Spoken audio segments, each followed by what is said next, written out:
Hello, it's Lion here with HobbiesofaMan once again, and today we're going to be doing our monthly check-in video for the middle of the month for March, and we're going to be talking about what I've been watching and reading. So I do apologize because I am going to be on spring break when these releases, and so I'm going to have to record a second segment here, and what I'm going to do is probably edit it in between the segments like usual. So we're going to have what I've been watching, what I've been reading, and what I've been reading is going to be divided into comic books, novels, and manga, light novels. And I've not really watched too much this month so far, so it'll be a short section followed by a short comic book section, and then followed by an edited in novel section, if I get around to that, then a comic book section I'm recording today with this part of the video, and then a mixed section for manga, right? So there we go, let's get started. So in terms of what I've been watching, I watched the penultimate episode of The Last of Us, which is really good. I really enjoyed that episode. I think it was kind of the growing up moment for Ellie. I really liked it. I thought it was really well done. It was creepy as fuck because that one dude, David, I think was his name, is just a real creep, right? But it was really, really good. I did enjoy my time watching that. And I can't wait for the finale next week. And I may or may not do a review for the series. I'm not really sure yet. I haven't thought about it. I think I should, but it hasn't been a weekly coverage thing for me, so I'm not sure I will. But I'll figure it out next week. I also watched Pacific Rim #2, and that movie is dog shit. It's actually so bad, so horrible. I really hated every moment of watching it, and I actually did end up hate watching it. There was a few moments where there was a glimmer of hope that it was going to be awesome, and then it never was. Not even the awesome, fights, the mecha fights were awesome. You would think that would be amazing and always cool, even if it's kind of shitty. Because, Tokusatsu's been doing it for years, even if they're men in rubber suits, it's still awesome, right? But I don't know why. Pacific Rim 2 just did not land for me at all. The only shining light in the whole thing was Scrapper, the little mecha. He was really fun, the little Jaeger character. It wasn't a person, or it wasn't sentient at all. It was just the personality that was imbued into that little character was amazing. It was this little Jaeger, tiny Jaeger, made out of scrap and made out of random shit, with a cute little name, and with this really fun ability to turn into a ball and roll around, even though it doesn't really make sense that he'd be able to do that the way that they showed it, but whatever, it doesn't matter. The point was that this little Jaeger Scrapper showed so much personality, and it really feels like all of the personality that could have been assigned to any fucking character was given to this little fucking Jaeger, and everything else just sucked. It was so bad.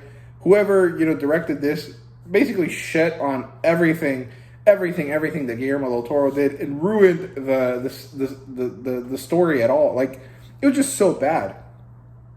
I just didn't enjoy it. None of the characters were good. Any of the characters that returned were immediately killed off or turned into villains. Not good. I didn't really like it. And I don't know. It was just not enjoyable. I guess the plot twist was kind of interesting, but not really, because it kind of was too easy to tell. And I don't know. It was just not enjoyable. I think Boyega was definitely misused, and every other character there, every other actor was bad. McKenyu actually showed up in this movie, which is interesting. McKenyu is an up-and-coming Japanese actor who speaks English. And he's done work for the Rurouni Kenshin movie. He is going to be Zoro in the upcoming One Piece adaptation for Netflix. And he's also going to be Saint Seiya, or Seiya, I guess, in the new Hollywood Saint Seiya movie. It's going to come out. That might not be Hollywood because, they released another trailer, but it only came out in Japan. And everything is being marketed for Japan and Latin America, basically, or, Latin countries, including France and stuff like that. Like Romance language speaking countries where it was popular. And nothing has been published for English. But, the movie's coming out here soon, so I don't know what's going to go on with that. But, McKenyu was in it when he was young, apparently. And I didn't know until, today when I read that he was in that movie. And I'm sorry that he was in that movie because, honestly, Pacific Rim 2 sucked ass. It was so bad. Don't ever watch it. Only watch the first one. And never remember that there's anything aside from that movie because it's just going to hurt you. So, yeah, I've also watched the first 2 episodes of Mandalorian. And, man, fuck. I love The Mandalorian so much. However, I do have 1 or maybe 2 complaints. First complaint is the first 2 episodes should have been released as a single extra long episode. And they should have made an extra episode to fill in the 8, episode lineup that they always have. So that's the first complaint. Second complaint, it feels like they're editing a lot more roughly than usual because there's always scenes that feel like they're missing. Like in the first episode, when the armorer is carrying someone away from that giant turtle thing, she's like by its foot, and then like it feels like the scene jumped and she's like 3 feet away from it. And I just like it sucks because like it was so clearly visible. No one's talking about it because it's probably just a minor detail that most people don't really pay attention to. But I noticed it and it ruined my experience because it's like, how did she do that? Did she just teleport like 4 feet away? Of course it's not. It's just like, they cut the movie, the episode that way. So it is what it is. But it's like, the episode's already 30 minutes long. Can't you do like 30 minutes and 30 seconds and just let me see her walk the whole way that she's trying to escape this guy? And if it was too slow, maybe find a way to make it interesting, even if it's slow. So I don't know. I also noticed that there were certain, elements of actions that aren't shown. Like in the second episode, Bo-Katan and Din have to wear these little headlights on their helmets, and of course those aren't there always. They had to be added on, and it's really annoying because if you watch something like The Last of Us, every little scene that needs to be shown to make the whole fluid motion of the action happen gets shown. You see Ellie holding someone at gunpoint and slowly but very articulately like removing the bullets from these like bolt action guns, right? And it's like, that didn't need to be there, but they still gave you the time to enjoy that aspect of it so that it felt real and the tension was legit, right? I just want some of that for The Mandalorian. Like, just give me a scene of Din pulling out a little flashlight and slotting it onto his helmet, and then have Bo-Katan do the same thing in a different way or from a different pocket, or maybe just like have her little thingy-mabobber fall down and then have that light up. Like, it's not important stuff, but it's stuff that once you notice, you keep noticing, and you really just want it to happen and be there because it makes everything feel more immersive, right? So it is what it is. But overall, Mandalorian is awesome. I really love it. Those complaints are not really like real. Like, they're just me nitpicking stuff, and I just wish that, I didn't have anything to nitpick, but it is what it is.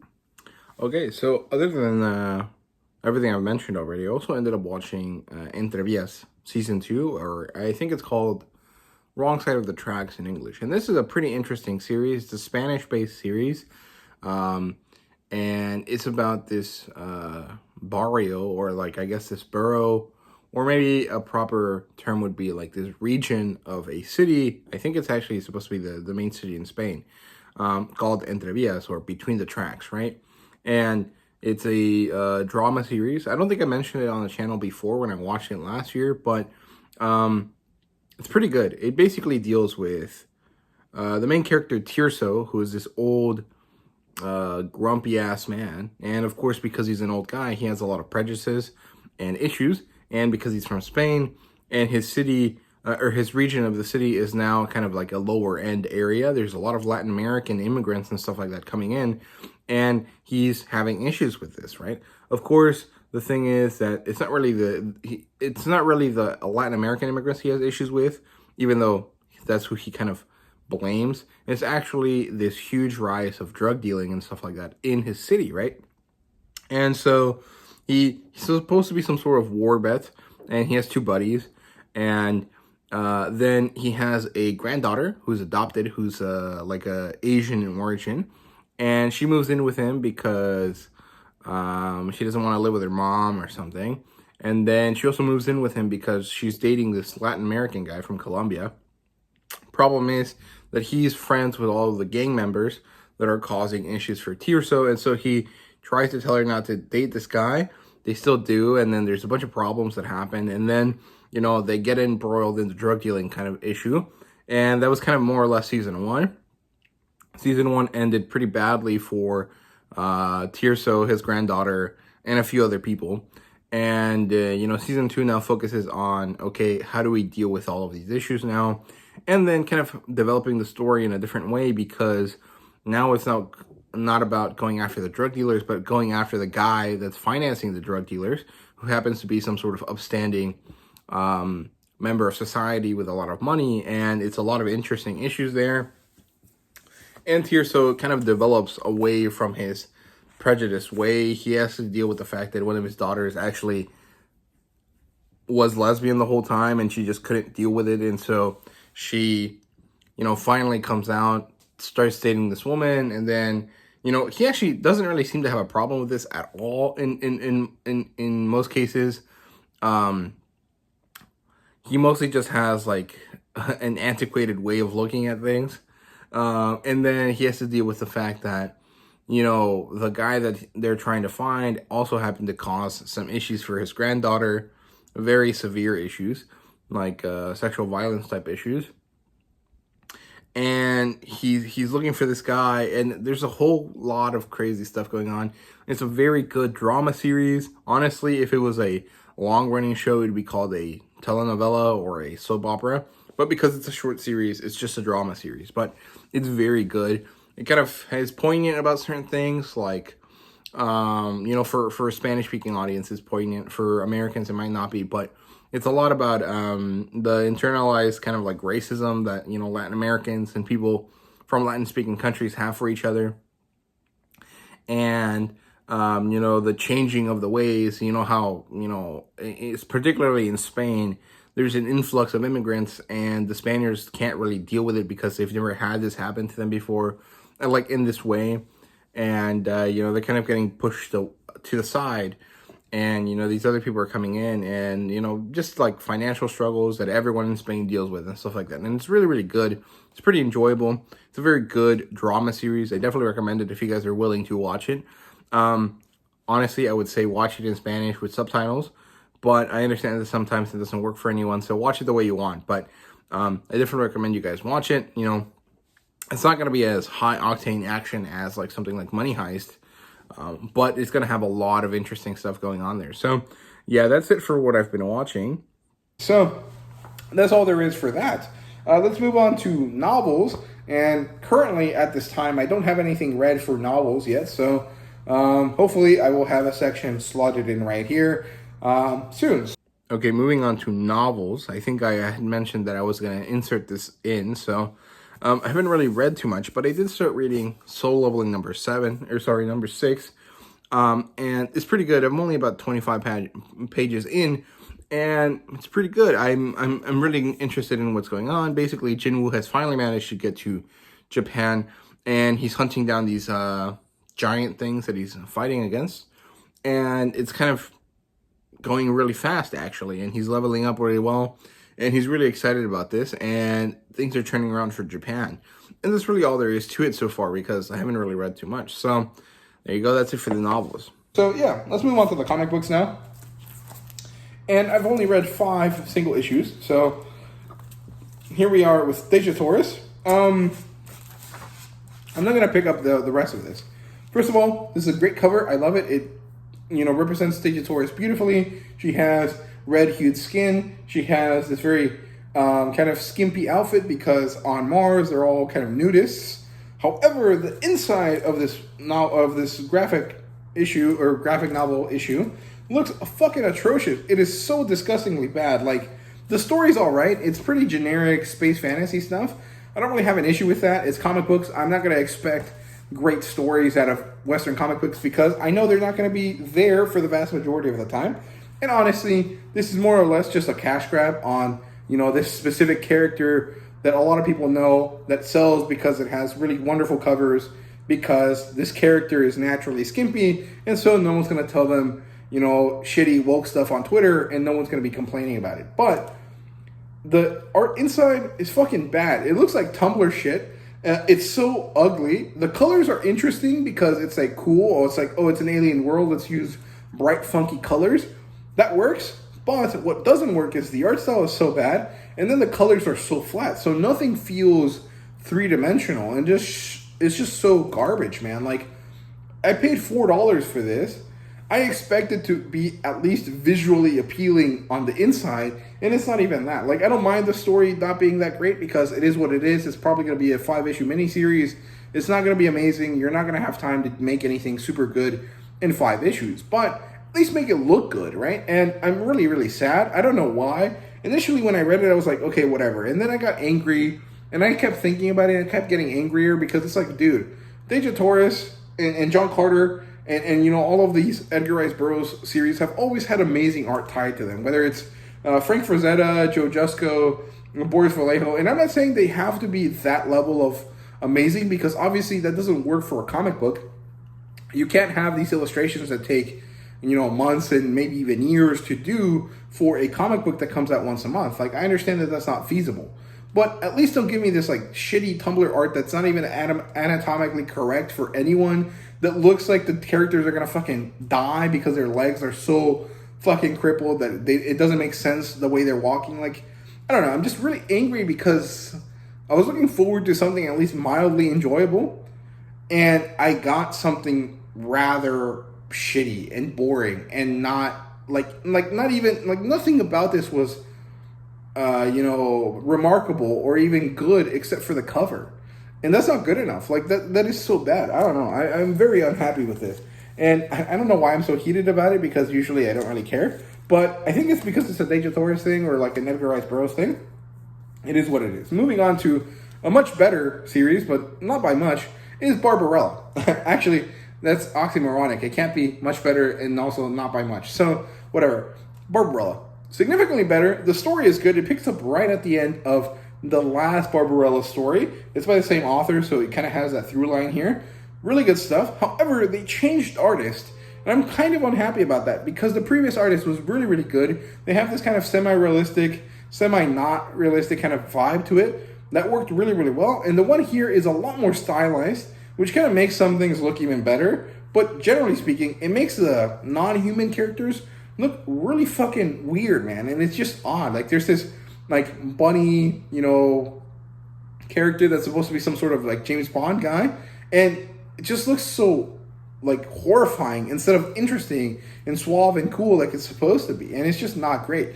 However, the stylizing works for the most part on Barbarella. It makes her look really interesting and extra flamboyant, and also, you know, a lot like sexier than, you know, most things would look like. So that works for her as a character. It doesn't work for any of the other things, especially not with such an emphasis on creature design that this story has, because it mostly follows people that look like this. So it is what it is. I really like this cover, though. I think they did good enough with that. And the art style is different from the cover, but it's not so egregiously bad that it's annoying or kind of upsetting, right? So it is what it is. Here we have Red Sonja. This one was pretty good. This is the penultimate issue in the 5-issue miniseries, and it was pretty good. It kind of had a really interesting repercussion or kind of like vibe to it. It had Red Sonja and Little Sonja facing off against religious zealots, and it had a really good cliffhanger ending. And I generally did enjoy this one. It's much better than Mirka Andolfo's Red Sonja, which kind of sucks because that one was twice as long. It was by an author I quite liked, but she didn't really seem to handle it that well, especially because it was kind of a lone wolf and cub story that didn't really feel like it ever got to develop the relationship, especially because there's so many other lone wolf and cub type stories going on all over the place, like Mandalorian, like The Last of Us, like Bad Batch, like, you know, all sorts of stuff, like the actual lone wolf and cub story. So I kind of didn't like it, but this one is significantly better. Lucia Parrillo has done amazing with all of these covers, and I'm gonna pick up the last one because I might as well at this point. And I did like the last scene that happened in this book, so it was pretty good. Honestly, the Deja Torres one was the only bad one this time. Here we have Rogue Sun number 11. This is the penultimate volume in this arc, and the last one actually sets up the start of the Supermassive crossover for this year, which is cool. And this one was awesome. It had that thing where like half of it was this way, because they were in the aviary and then the other half was normal. It was really good. It did have that kind of like CW, like high schoolers doing magical stuff and saving the world kind of vibe that I've actually really enjoyed. I think, you know, it's really enjoyable when it works well, and it has worked really well in Rogue Sun. And it also had this kind of like upping of the stakes, which I really enjoyed. And it had a really good fight scene, and it had a lot of good character development between Dylan and Caleb, which is the other Rogue Sun character that appears because, you know, this like stone that gives them their powers is basically haunted. So really good stuff there with Rogue Sun, and I can't wait for the next issue. And hopefully I'll have a full Rogue Sun review when the arc ends. So yeah, and then I think finally we have Moon Knight number 21. This one was a much more enjoyable story than last week's issue or last month's issue, and I quite liked it. It was pretty cool. It had this kind of like the originals vibe to it, where, you know, the vampires are doing stuff and then shit gets wild, so they vamp out, and then they have to deal with the ramifications of that. But also, it seems like there was this like bad guy that was trying to get, you know, people you know, fucked up with this like sonic power thing. Really good stuff. Set up a lot for next week, and I think next week Tigress shows up, or sorry, next month Tigress shows up again, which will be pretty great. And eventually Venom's going to show up, which is also really cool. So there we go. That's what I've been reading this month.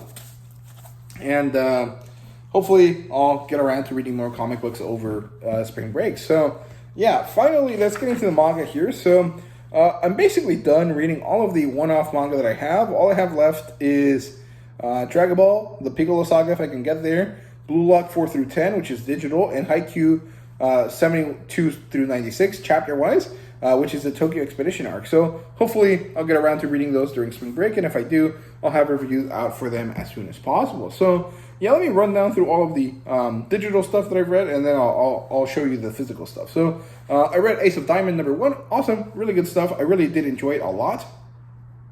Ace of Diamond is interesting. It's a baseball manga, and it's one that I wasn't expecting to like, but I knew that it was kind of popular, and I understand why. It's pretty good. It's huge, though. It's very long, so it's probably never going to see a physical release here in the U.S., which kind of sucks because it's pretty good. And I think, honestly, it's just because baseball, even though it's the American sport, it's not really popular with young people, so that kind of makes it hard for baseball stuff to really work, right? So it is what it is.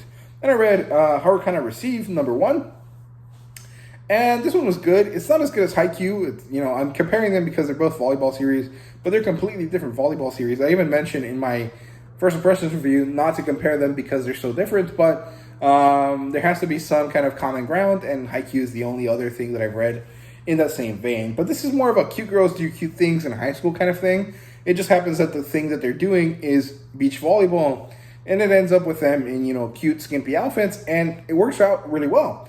I can see some people having issue with the art, though, because, first of all, the characters have to look tall, because these are tall kids, but also, it's kind of the old school, like, early 2000s, kind of, like, super long torsos kind of vibe, and I know a lot of people don't like that. I kind of like it because it's kind of nostalgic for me. It kind of fits a certain aesthetic of manga or manga and anime that I have in my head.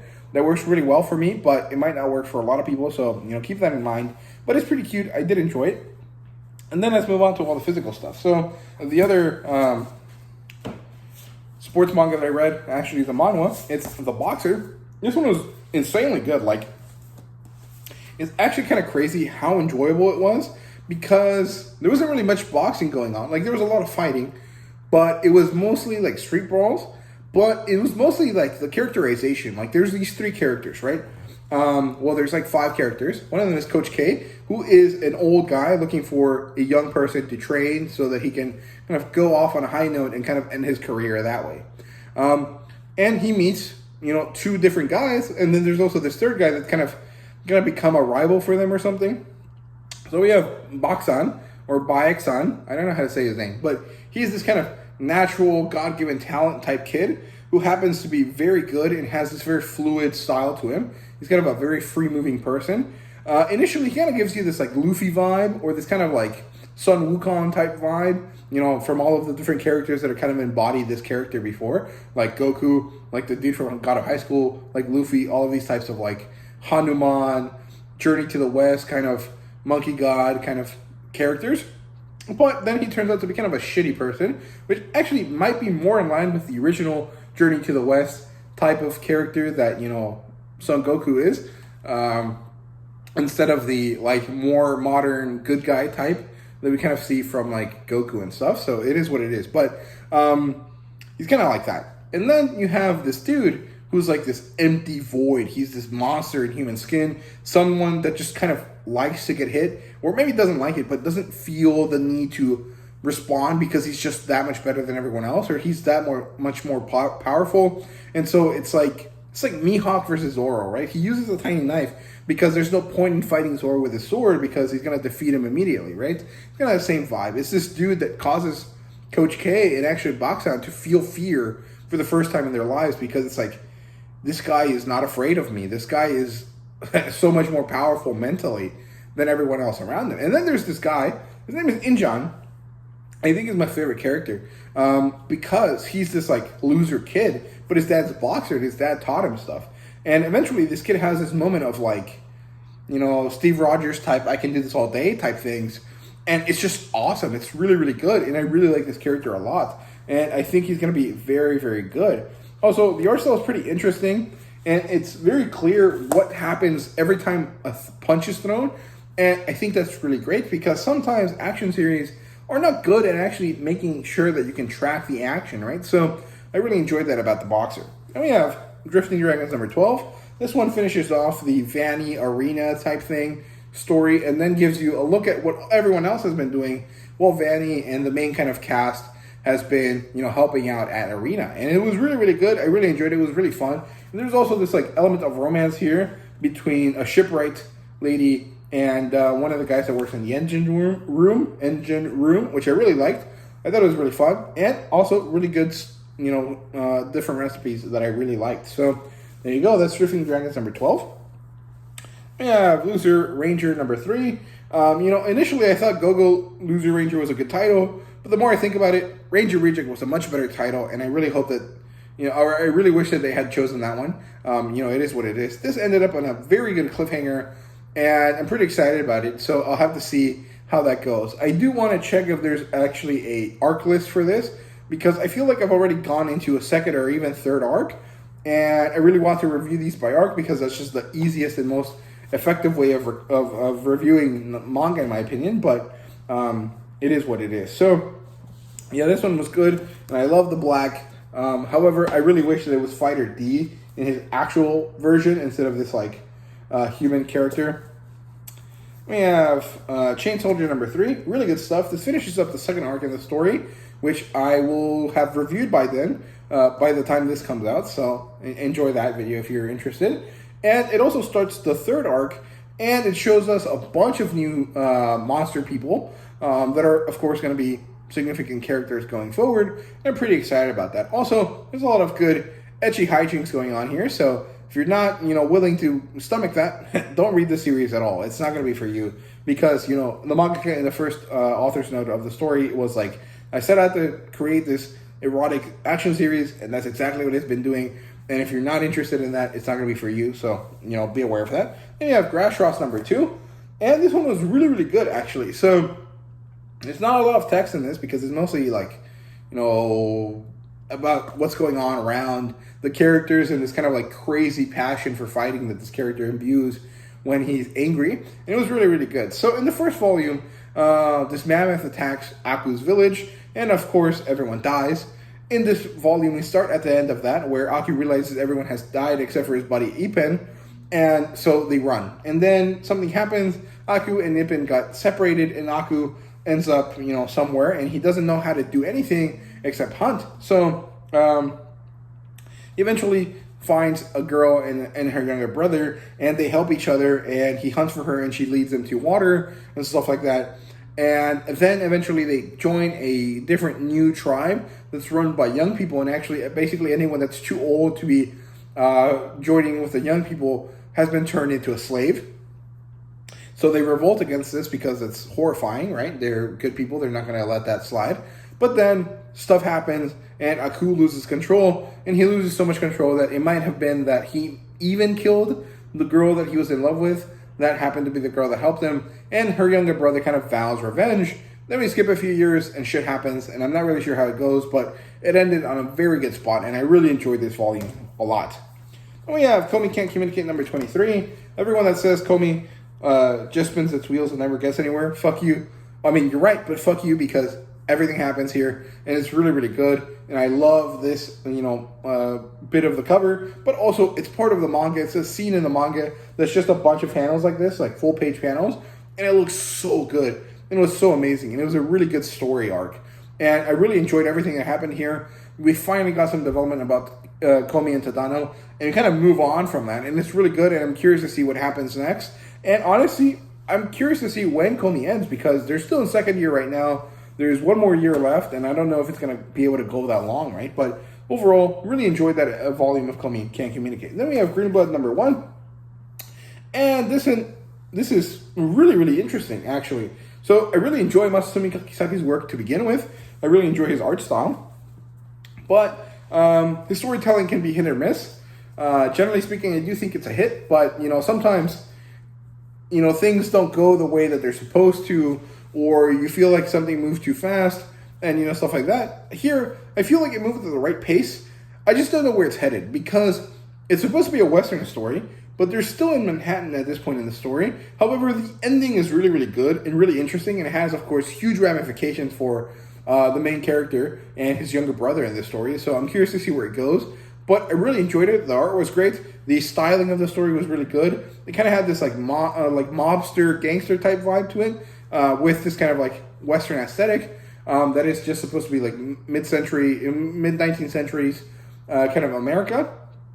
And I'm curious to see where it goes, because it's really, really interesting. So, yeah, that's it for now, I guess. So, okay, so I did read some more manga. Not as much as I thought by this point, but at least, 7 volumes, I think. So I read Blue Lock 4 through 10. And I actually ended up reading 4 extra chapters via scans, because I wanted to finish off the arc. Now, this arc is supposed to be called the Second Selection arc. And if you look up on the wiki, on the Blue Lock wiki, you're gonna have some issues, because it doesn't really work properly. Like, the way the chapters are structured in the series doesn't allow for a clean break. So what the wiki did instead was tell you, hey, up to this point, plus this chapter from later on, are part of this arc, and then these other ones are this arc, right? And I guess that works. Like, that kind of technically makes sense. But that's not how, like, it works, like, realistically. Like, in my opinion, there's, like, a very small 5-issue arc, or 5-volume arc, between the Second Selection and the world, the Third Selection, or whatever it's called. Like, the segment where they battle against, very, like, well-known non-Japanese soccer players. There's supposed to be a tiny mini arc in between them, according to the wiki, but I think that doesn't really exist. It's more like chapters 30-something all the way to 90 are the Second Selection. That happens to include some elements that are important for the Third Selection, and then on chapter 90, the Third Selection starts, right? So I read up to chapter 90, or actually I read up to chapter 89. That's the last one I read. That means that I ended up reading 3 or 4 chapters that were not available to me legally. So I ended up reading them through scans, because I did have Blue Lock 1 through 10 via the Humble Bundle that I bought last year in December. So I basically just read the whole of the Second Selection arc, and it's really awesome. It's really, really good. Isagi finally managed to kind of find a way to develop his weapon, right? So he understands that, it's all about observation, and he, has to develop his observation skills. He can't just, like, just keep looking randomly and figure out what's going on. He has to actually actively analyze the other players. And he also developed this thing called, like, devouring, right? Which means he, like, takes in skills from other players and he develops them, or he kind of, like, ego kills other people by, however he plays. It's a really interesting concept. It's not really anything really particularly wild. Like, it is all kind of makes sense in real life. Like, how do you get better? By looking at how someone else does it and then copying that, right? And then developing as your own skill later on. That's kind of what devouring in Blue Lock is, right? But there's a certain dramatic element there that makes it really interesting and really cool and really awesome looking. It is, you know, ultimately Blue Lock is kind of a cringy, like edgy series, but it's just handled so well and it's so fun, and it just has a lot of epic fun moments that make it really, really enjoyable, right? So yeah, I'm not going to talk too much about this because I'm going to do a review for it. So there you go. That's the Blue Lock second selection arc, which is volumes like 5 through 10. And that means I also finished reading the the first selection arc. So I'll do the second part of that review here soon, and then the next Blue Lock review, which should be the second selection. And then who knows when I'll end up picking up the rest of the Blue Lock series, right? Probably not until it gets a physical release. So I need to wait until until volume 11, and we're on volume 5 right now. So another year and a half, maybe, probably is how long it's gonna take there. So you know, it is what it is. But there you go. That's all I've read this month. I hope you guys enjoyed the video. If you did, please leave a like, subscribe, and comment down below. Let me know what you thought. And thank you guys very much for watching. See you guys later.